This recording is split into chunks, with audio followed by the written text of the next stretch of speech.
సంజానే తోనే తాని నేనాను. ఊరే ఇలా కొడుకు వస్తున్నాడా? ఏం లేదులే మామ, ఇక్కడే చిన్న పని ఉంటే వెళ్తున్నానా. రే మామా, రే యాడికిరా పోతున్నానా చెప్పకుండా? యాడికిరా? చిన్న పనేలే మామ, దీనికి కూడా నువ్వు ఎందుకని చెప్పిన పిలవలేదు లేరా. రే అంతేలేరా, మీ నాయన కుక్కను కొట్టినట్టు కొట్టి ఇంట్లో ధరివేసినప్పుడు మటుకు నేను కావాలా? ఇప్పుడు ఈ పని మటుకు చెప్పేదాన్ని మటుకు నేను వద్దు.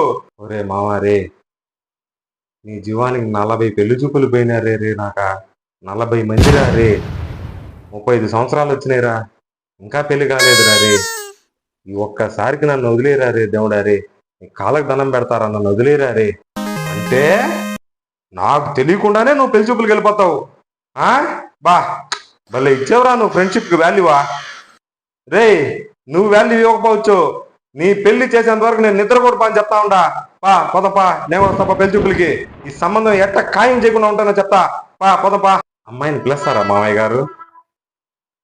ఇదిగోండి, మీకు కొత్త కావచ్చు, మా ఓడికి 40 సంబంధాలు చూసిన ఎక్స్పీరియన్స్ ఉంది. చెప్తా ఉండా, తొందరగా తీసుకురండి అమ్మాయిని. నమస్తే బాబు,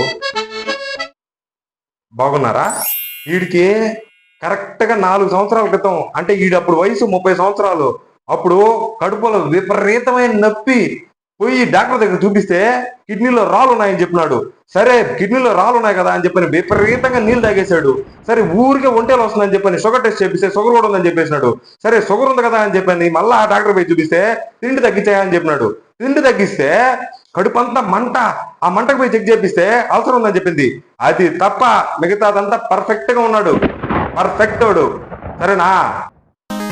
పూర్వంతా తీసేస్తున్నాడు ఇడా. ఏం చేస్తుంటావు బాబు నువ్వు? బీటెక్ పూర్తి చేసి బయటకు వచ్చేసరికి 12 సప్లీలు ఉన్నాయి. మళ్ళా బయట అలా బలా దూర్లు బొంకులమ్మడి బజార్లమ్మడి తిరగతా మళ్ళా 12 సప్లీ క్లియర్ చేసేదానికి ఒక 2 సంవత్సరాలు పట్టింది. మన ఉద్యోగం సద్యోగం లేదని చెప్పేసి వాళ్ళ నాయన తిట్టు తిట్టుకోగా కుక్కను కొట్టినట్టు కొట్టి ఇంట్లో తరివేసినాడు.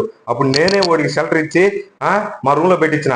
ఆమె వేరే ఓడి ఎవడో జాబ్ ఇప్పిస్తానని చెప్తే ఓడికి ఒక 3 లక్షలు కట్టితే ఓడి ఆమె జెండా ఎత్తేసినాడు. ఆమె ఖాళీగా అడక తిడతా ఉన్నాడని చెప్పనేసి నేను ఈ మధ్య 1 సంవత్సరం క్రితం ఉద్యోగంలో పెట్టించిన వాడిని. ఏంది బాబు అలా చెప్తున్నాడు అతను? మామయ్య గారు మీరు అవన్నీ పట్టించుకోకండి, వాడు చెప్పేటి అబద్ధాలు. జీతం ఎంత వస్తుంది? నెలకు 30,000 రూపాయలు వస్తుంది. దాంట్లో 29,500 రూపాయలు ఈఎంఐలకు పోగా 500 మిగులుతుంది. మిగతాది ఏందిరా అంటే మీరు వచ్చే కట్నం డబ్బుల్ని వడ్డీలు తిప్పుతాడు, దాంతో బతికిపోతారు. ఏం ఇబ్బందిలే. కూడా దొబ్బినట్టేలే. ఇంకొక క్షణం నా ముందు ఉండకూడదు.